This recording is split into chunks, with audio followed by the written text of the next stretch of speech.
Welcome to Around Town, featuring what's going on here in the greater Concord area. I'm your host, Dick Patten. It's a pleasure to welcome back as we have our special guest, the Lord High Sheriff of Merrimack County, Scott Hilliard. Yes, a little bit of Robin Hood, you know, the Lord High Sheriff of Nottingham. But anyway, so, gosh, what's going on? And you going to Washington, D.C. to see the Patriots up there, to meet the El Presidente there. Yes. But I'm excited to honor to be there when the Patriots get honored. So good for you.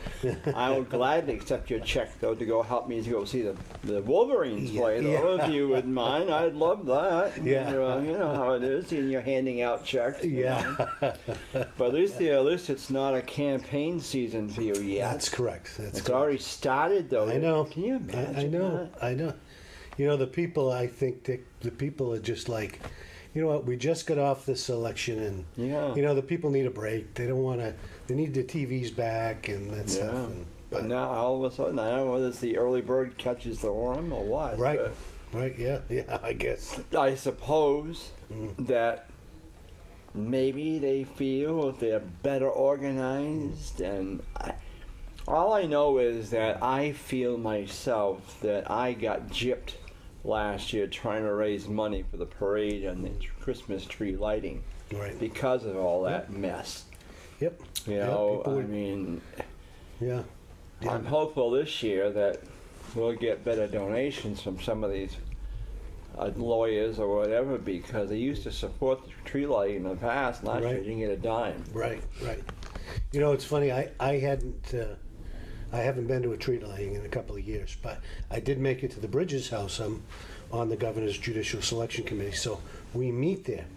And they, the first lady, Dr. Lynch, was part of a team of, I think, first ladies for the state that redid that. I don't know if you've been inside, but it is beautiful inside. That is a beautiful. No, I haven't received my gold invitation. Oh, you haven't? Okay. I know John when he was the governor. He was very, very good. Yes, I always liked John, still do. I think he's probably the best governor. As far as personality goes, and nothing will ever top that. Yeah. And I told Chris that when he was on the show. Yeah. I said, if you can live up personality-wise to him, you'll be all right. Yeah. I think you'll see he'll do well. And I like Chris. Don't get me wrong. I like him. But as a politician now, then we have our differences, and he knows that. Right. I told him on the show, I would like to see the commuter rail back up here, at least to Manchester, because they don't. But yet it goes through his neighborhood down within the seacoast. Yeah. But you know, that's one thing, and of course, you know, it's just a few other odds and ends that do need to be, you know, we need. Right. But I don't know. What's going to happen there? But anyway, the other day when I was at the State House, I was walking in, and I thought I was walking through a wedding reception line. My gosh, the people that were up there! Holy mackerel! They were on both sides of the hallway, and if you wanted to try to get to the men's room, you almost had to, push them aside. We all push them in there. Yeah.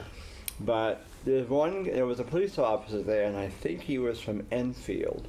Yep, probably. And he had a flyer he passed out, and I thought, what's this all about? And so when I was reading it, it was about stop crime for the kids or something. I get it with me. I know. Fight crime, invest in kids. Yes. Yep. Okay. Yep. I'm part of that. I know you were. I saw your name on the list. That's why I called you. Yeah. What's that all about anyway? Fight crime, invest in kids is a national organization of police prosecutors, county attorneys, district attorneys, sheriffs, and law enforcement chiefs and leaders around the country. They've been in existence for a while. They're a great organization. They advocate for victims, hence fight crime, invest in children. But they speak pretty much, Dick, about early childhood education. In fact, I wrote an op-ed in the Monitor 6 or 8 months ago about how investing in people at a young age and educating them is very helpful to making them good citizens and keeping them out of trouble. Fight Crime is a very large organization. They carry a great deal of influence in some lobbyists. I've been up to Capitol Hill on occasion and met with Senate committees to talk about how we see, local law enforcement sees, the investment. It is an investment. It's like, I believe, an all-day kindergarten. And I think what you were seeing that particular day was supporting Governor Sununu, introduced in his budget monies for kindergarten. I think it went down the tubes. I thought so. But, well, that's what that day in is. the House budget. Now, Right. the Senate budget may bring it back. Yeah, I would think the Senate would bring it back. But I supported the governor, and I actually wrote a letter to all of the legislators that sit on that committee about asking them to support kindergarten. And there's scientific evidence out there that shows that investing in young people and educating them at an early age helps to reduce crime. And so I think you know me well enough to know that I've always advocated for children and people that are taken disadvantage of, the elderly as well. And I think it's a great opportunity for New Hampshire to look at the scientific evidence and see what it's done in some of the bigger states as reducing crime rate, because we're catching them early. That's the motto: catch them early and educate them. All right, back up a second. Yeah. Catch who early? Catch the children early, at an early age. I'm doing what? Educating them. About what? A formal education about math and writing and Oh, God. and All good education skills. Yeah. And then introducing at a time appropriate. Yeah. Introducing the fact that we teach you to be a good student. Ultimately, we want you to be a good citizen, and we teach you about instead of some of the kids that are that from sometimes dysfunctional families, they don't get any formal or assistance in education, and they see their environment, and lots of times, not always, but lots of times, they're raised in an environment where there's either violence or drugs or whatever. So the whole idea of that is like Spark New Hampshire, which is another agency that advocates for early childhood education, and there's a lot of scientific evidence there that proves it. I know Concord School Board voted it down this coming year for the full day. And I've heard both pro and con. Right. Now, I was talking with a former teacher yesterday at a store about it. Now, she was all for it. And I thought, okay, I'll be the devil's advocate. Don't you look at that as a full day babysitting service? I think some people do, Dick. I don't. I think if it's a regulated environment and it's an educational environment, I think we can do a lot of things with a lot of these kids that come from broken families. And some parents may look at it like, it's a place to go drop my kids so I have the day off. Yeah. I think that's the minority and not the majority, Dick. Well, what bothers me too is I went to kindergarten. We were a half day here in Concord, like we are now, I guess. But we had either the morning session or you came in for the afternoon session, and then you swapped half year. And I'm just wondering, are we going to expect too much out of these kids in kindergarten? And if is that the case, are they going to be marked and then they could be held back a year? I mean, I don't think so. If you look at some of the way some of the other states have done it, Kentucky I think is one, and how they've done it, and they've had a great success rate. They really have.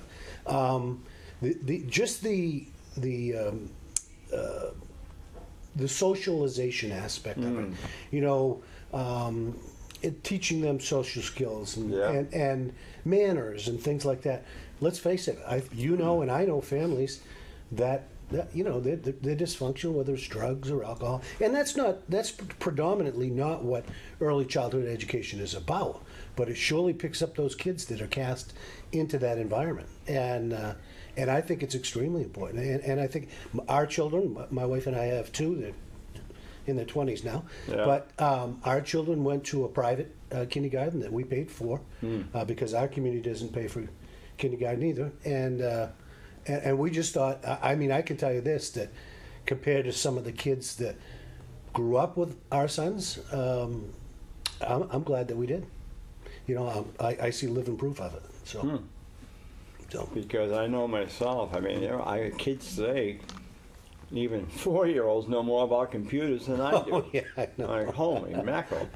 We didn't get anything remotely until Technical, yeah. 9th grade, I guess it was, or 10th grade, and we finally got electric typewriters. Yeah.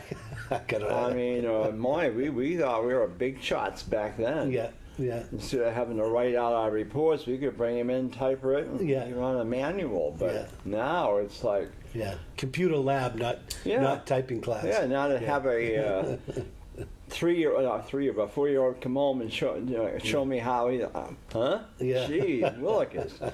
So that's the thing I worry about is that are we going to hurry this kid along, Push him, and if yeah. for some reason he didn't pick up, she doesn't pick up, hold him back a year.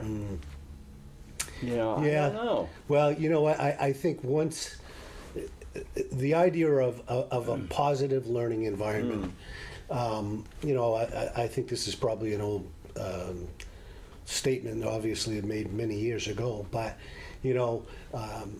kids do well in structure and environment and discipline than not. At least as a parent, I feel that way. I was a police chief in the local community, knew almost all of the families and the kids, and I can tell you with no uncertainty, Dick, there were times when I said to my wife, that kid's not going to make it. The family's not strong enough. The kid's gonna. Yeah. I'm going to be dealing with them in a professional capacity and time. And my wife, who now works at the state prison, sees the names from kids coming in, serving their prison sentences. Yeah. So it's sad, but I strive for our state to look at all-day kindergarten, to look at funding early education programs, and working with groups like Spark, New Hampshire. I think it's imperative that we begin focusing, like some of the other states have done, not only as a preventative for crime, but for the sake of the kids. So towns like, we'll pick on Merrimack County. Right. Towns like Salisbury, Right. Webster, Canterbury, Hill. Right. Are they going to be able to afford full-time kindergarten? Well, I think that's where the governor came in with some additional state funds to help them do that, and I would like to see it. I know, Salisbury and a couple of those towns are part of the Merrimack Valley School District as well. So, but I think the idea is to plant some seed money so that we could, pick the incentive to do it. Yeah. And hopefully move forward. But if the House shot it down, then I guess we're. I mean, obviously, New London and Hopkinton and maybe Bow are usually looked at as the money town. Right. They could probably do it. Right. But I mean, you look at Salisbury, where there's not much business up there, or Webster. Right. Or even over as you come down toward Chichester. Yeah. That area. Right. I mean, Pittsfield. Dunbarton. Yeah. Another one. But, I mean, I think it's probably good, but I just worry. I think, like I said, Concord School Board has voted next year to go to a full-time kindergarten or to discuss it. But one of my deputies is on the school board, and a lady apparently came in supporting it and brought in the op-ed that I had written to the Monitor, and so he cornered me after his meeting. Who's your deputy? Tom Croto. Oh, yeah. He's your deputy? He works in the court security division. Yeah. Yep. I know he was on the school board. I thought he was a teacher still. He was a principal in Winnisquam Regional. That's where I met Tom, and he retired. He was behind me in school. Was he? Oh yeah. He was about. I think he was a year behind me, if I remember right. Yeah. Because he's married to Clayton Higgins' daughter. Yeah. Yeah. former fire chief. Oh, yeah. Concord. Yeah, that's right. Yeah. I think it's Patty, I think. Patty. Yeah, that's his wife's name. Yeah. Yeah. Her father, they used to live right here in Concord. You're just a book of history, Dick. Well, You know, if I need something, I call you. yeah, sure. You can call me History much related. of it, yeah. But yeah. If I can get through. I mean, now what else is going on with the sheriff's department? You're still pretty busy up there. Or? Yeah, we are busy, and we've introduced this new Felonies First program for any of your viewers who happen to see the county budgets increased, as you know, being on the county delegation. But Felonies First is moving felonies from the district court into the Superior Court, which means our workload and the county attorney's workload got tremendously busy because we're the first large county in the state to introduce this, and it has very positive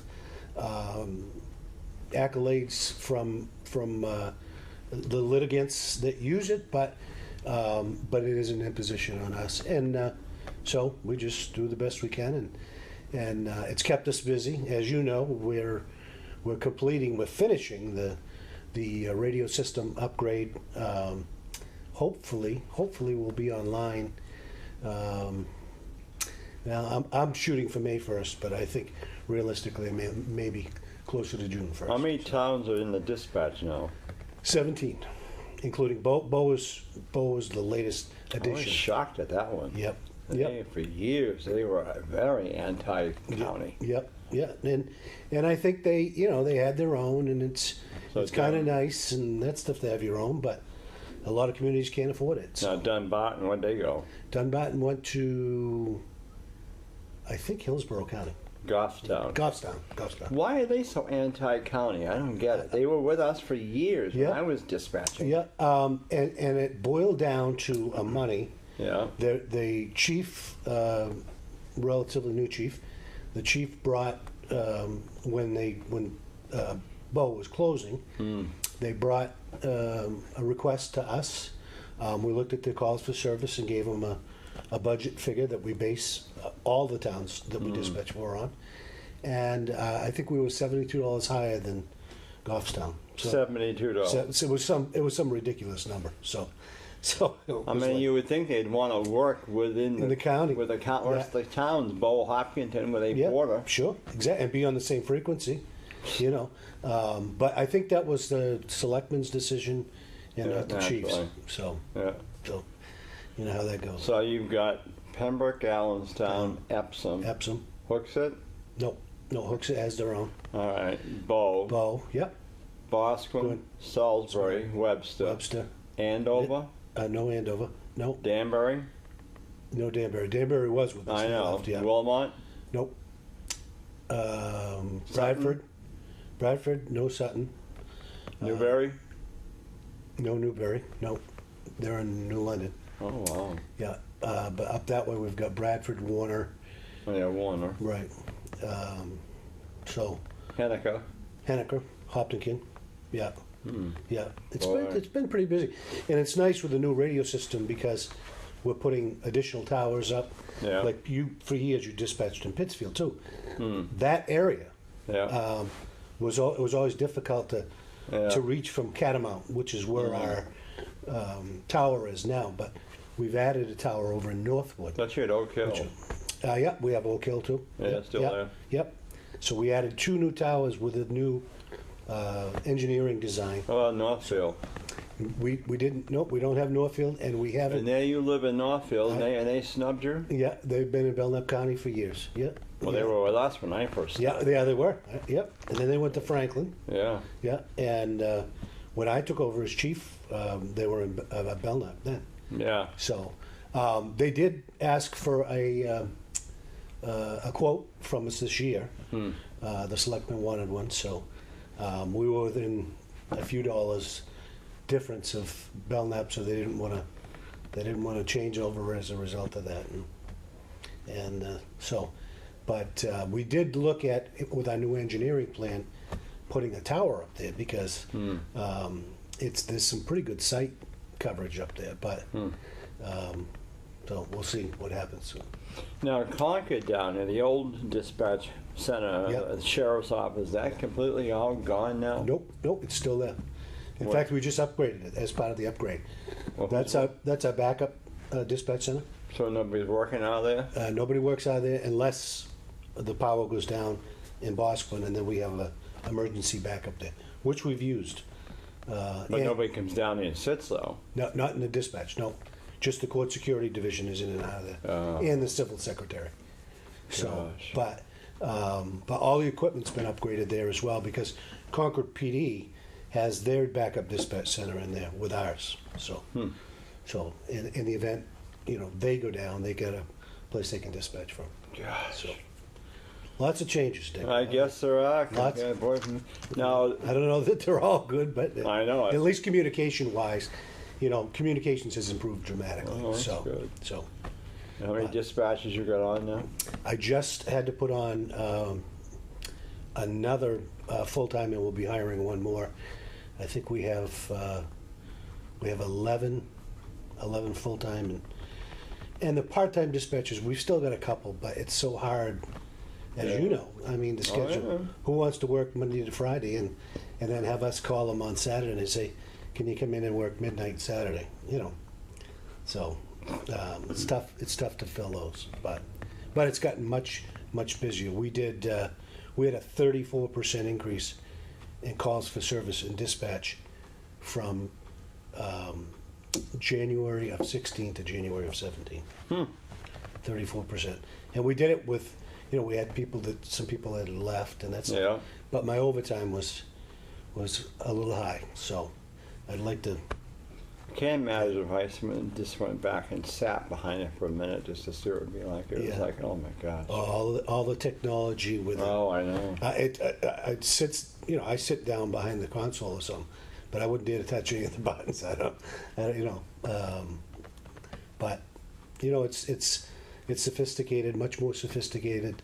The technology. I noticed a huge improvement in just what we hear coming over the radio at our main headquarters when they installed these new terminals at the backup dispatch center and our place in Bosquen.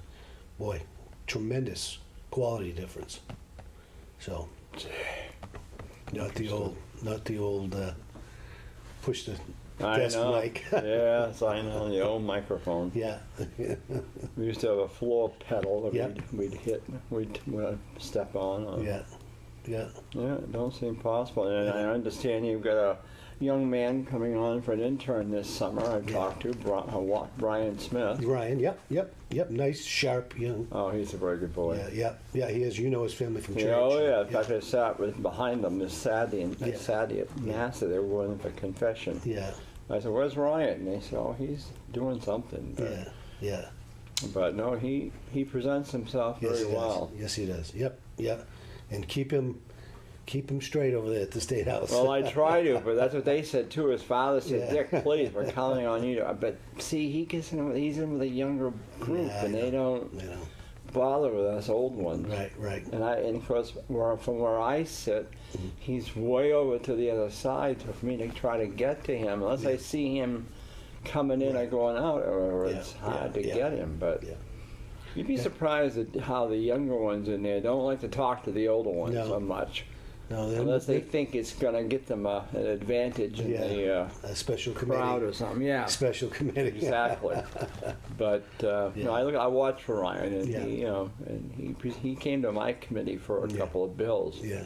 He did okay. Did he? Yeah. He's a bright young man. He I know. And I said to him, and he has an interest in law enforcement, and said, came to see us and asked about an internship, and I said, absolutely. Do they get paid for that? No. They just it gives them a better grade in the class that they're doing and that stuff. So, but no. So they work for free, and we've hosted interns for ever since I've been the sheriff. And How many years you been in? I've been in 11 and a half. You're on for another term next year. Yep. You are? Yep. I love the job. Not all days, but most days. I love the job, and I enjoy it. I enjoy the people, and I just can't get over you being up in up in Bosquen, not down here in Concord where they were for so many years. Yep. It's like, man. I know. It was quite an undertaking, because the new courthouse will be under construction. So I'll probably be down here a lot more, because I think there's going to be a lot going on. Well, they're keeping it from. I thought they're keeping the old structure. Yep. We're tearing down the admin building, which is a very inefficient building. So. Yeah, and they built that. Yep. When I was there. 78, 72? Yeah, because when I was there, they had the driveway down up through. Yeah, right. There was no building there. Right. Then they cut off the driveway and built that building out front, moved everybody from the courthouse over there. Yeah. You know. Yeah. Well, they're going to do just the opposite. That's coming down, and everybody in there is going into the old courthouse. We're going to rehab the old courthouse. Is it much in there? Oh, Yeah. What about the Most Club? That's where the county. Actually, the county wanted to sell that. Really? They did, but they don't have enough space in the old courthouse to house all of the different departments. So they're going to have to keep it. So, but the environment all around the courthouse will change. There'll be additional parking. The new building will go on the back side of the existing courthouse now, in the back as you pull in the parking lot, right in the rear. So where's the parking going to be?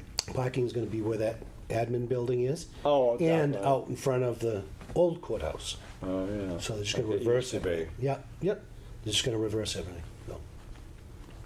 Exciting times. Oh, I guess it was. It's going to be crazy. A little history there is because when I was dispatching on Saturday afternoon one time, it was a hot fall day there, and Eric Phelps was in the cruiser for Concord, and he was sitting at my window. Yeah. And I had a football game on my radio, and it was a big Purdue, and he said, "Hey, what are you listening to?" I said, and he said, "Why don't you listen to Michigan?" I said, "What's so great about them?" Well, he's the one that got me started. Oh, on that. he's the culprit. He's the culprit. Come find out, he was a football player on that team. Oh, he was. Oh, I from didn't know 1969 to 73. Oh, no kidding! I didn't know that. Wow. Yeah. Wow. But a lot of changes anyway, Scotty, in all those years. Yep. Sure has been. Boy. None of us are getting any younger either. I know. Yes, you need gray hair. You've done well though. Yeah, I try. But no, the county's gotten bigger and bigger, and so. Yeah, it is growing. That's for sure. And there's no loss of business for us. That's for sure. It's, this opioid thing is really messed up a lot of lives, but. Hopefully, being an optimist, that we're going to get ahead of it at some point in time, and I get kind of daily briefings on what's going on. And that shooting yesterday in California. Oh, that was awful. It was terrible. Well, with that in mind, we'll have to get you back again soon. Okay. And thanks for having me. Thanks for coming in, Scotty. And thanks to Ian over there. Please join us again on Around Town. I'm your host, Dick Patten, and I've been talking with the Lord High Sheriff of Merrimack County, Scott Hilliard. So, have a great day. Thank you, Dick. You too. Welcome.